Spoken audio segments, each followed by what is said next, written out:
Coming at you live from Skeleton City. Today's video is on, is the skeleton pyramid upside down? This is no big deal, just a question. Has anyone said your pyramid is backwards? The larger area at the bottom should be what you eat the most of, right? Or am I wrong? So like bone zone would be bottom, and then the smallest part would be the indulgence at the top. I could be wrong. Glad to see you're healing up, thanks. So here in Skeleton City, pyramids don't work like the normal, USDA pyramid that we've all been used to, where it's like oils and fats at the top, and then at the bottom are all the carbohydrates. That's not how the pyramids work here in Skeleton City. So basically, the design of the skeleton pyramid is it includes all foods. Any food you can think of, it belongs on the skeleton pyramid. It just depends on what tier it belongs in. So naturally, the top of the pyramid is going to be the smallest because it has the smallest amounts of foods: fruit, juice, sugar, vegetables.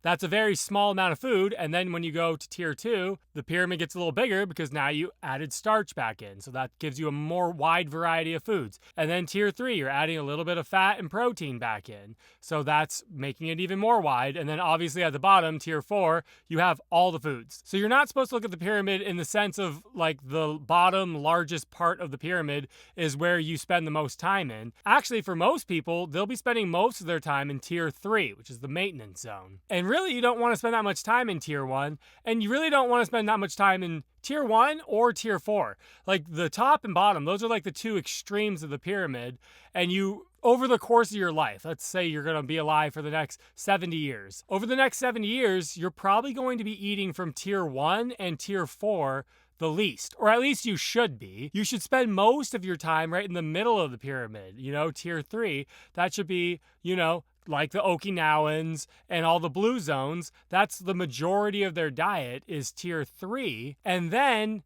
for special occasions, birthday parties, weddings, bar mitzvahs, Disneyland theme parks, whatever, that's when you dip down to tier 4. And if you become a little too indulgent, then you have to go all the way back up to tier 1 and, basically work off all the damage that you've done. But technically, you could go tier 4, have some indulgent meals. You could come home from your vacation and go tier 3. It would probably just be a slower process to lose all that extra fat that you just added to your body on vacation. It would probably just be a little bit slower of a process to do that in tier 3. And I know I've said this a bunch of times. When me and my wife first started eating this way, we started in tier 3, and that was me at my heaviest, 195 pounds, and I was still including small amounts of fat and protein, and we lost weight in tier 3. It's just that as we climbed the pyramid, once we started excluding those foods, the variety became less and the weight loss sped up as we kept. And that's probably the reality of like the skeleton pyramid,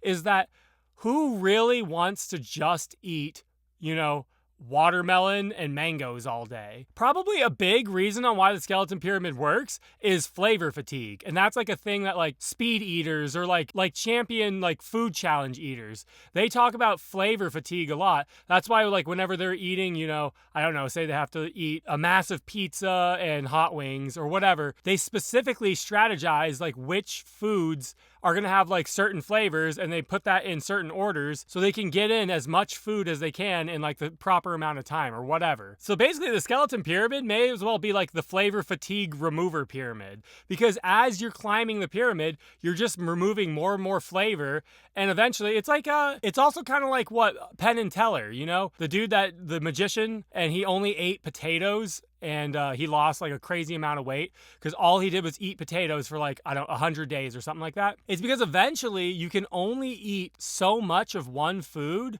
until you're sick of it and you're so flavor fatigued out that you just don't want any more. I think Penn and Teller could have probably just eaten, canned beans. I bet you if he would just eat canned pinto beans and that was the only thing he had, he probably would have lost the same amount of weight because he would just be so sick of eating that he would eventually just like get to the point where he's only going to eat enough to have like a decent amount of energy throughout the day and still be losing weight. Anyway, so back on topic.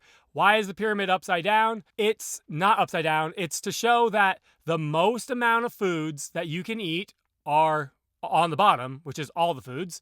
And as you keep climbing the pyramid, those foods get less and less and less until you're just left with fruit, juice, sugar, vegetables. And that is the bone zone, because you're going to turn into a skeleton whenever all you have to do is eat fruit, juice, sugar, vegetables. Like, ain't nobody going to be having fun eating those 4 foods for long enough that they can sustain that and want to eat that way, you know, in indulgent size portions that you can get fat on. You know what I mean? Does that make sense? Anyway, sorry if I went off on a tangent.